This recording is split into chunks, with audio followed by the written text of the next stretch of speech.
Hello! So English and Czech are actually two different languages. Surprise!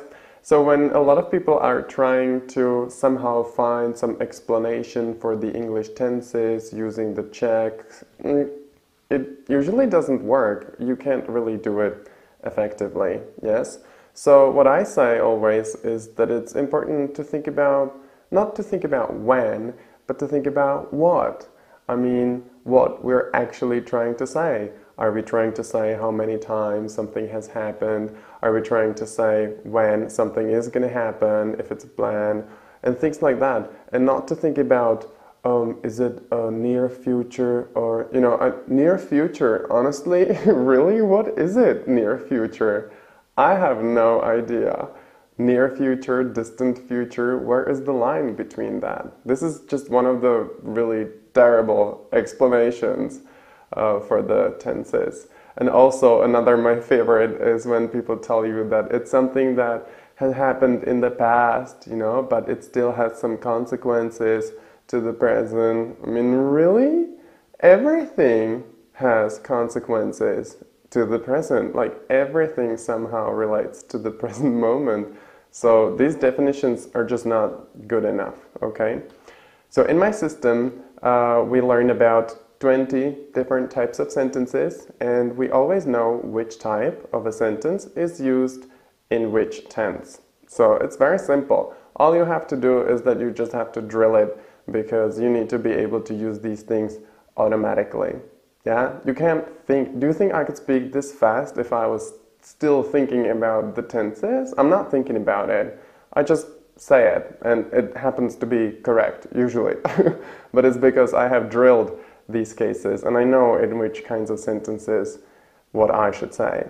Honestly, I think that teachers generally try to overcomplicate grammar because they think that their job is to teach grammar.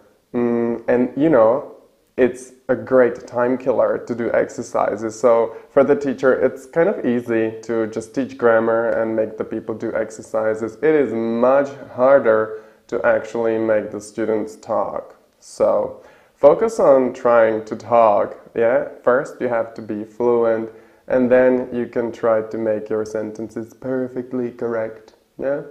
But it's a long journey. If you're trying to find some system in the tenses, it's not there.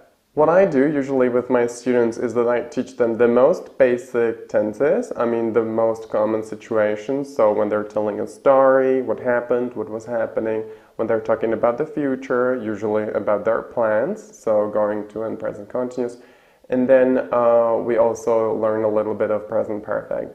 And honestly, it's kind of enough to be able to speak fluently. If I count how many sentences I say in future perfect continuous or past perfect continuous or I don't know what, then it's going to be minimum, right? So learn the things which are practical that you can use. There's this kind of like aura of mystery surrounding some of the tenses, like present perfect. What is it really? Who cares? You just need to know when to use it. I also teach beginners to say, I have never been to, I don't know, Russia, because they might need this sentence, and it's more possible than that they will need to know how to say gooseberry. Nothing against grammar, sure, work on it, but first be fluent, okay? And then you can try to fine-tune your grammar. Why not? I encourage you to do that, of course. I'm like all in.